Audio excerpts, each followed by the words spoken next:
మేడ్చల్లోని Renuka Yellamma wine shop లో దొంగలు పడ్డారు. 8,000 రూపాయలు విలువ చేసే మద్యం బాటిళ్లను ఎత్తికెళ్లారు. చోరీకి పాల్పడిన దృశ్యాలు సీసీటీవీ కెమెరాలో రికార్డయ్యాయి.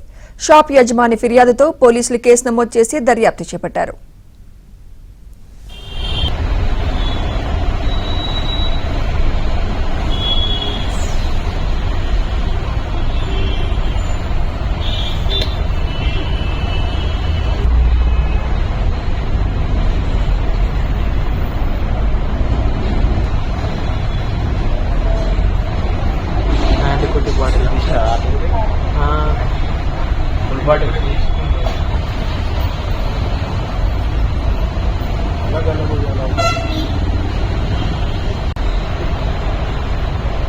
మేడ్చల్లోని రేణుకా ఎల్లమ్మ వైన్ షాప్ లో దొంగలు పడ్డారు.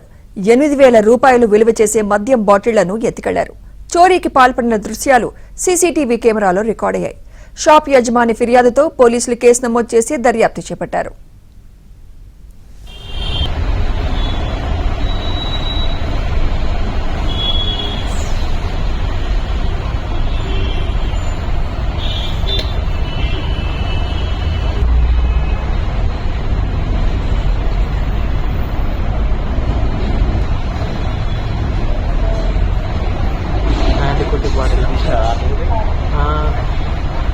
బాటిల్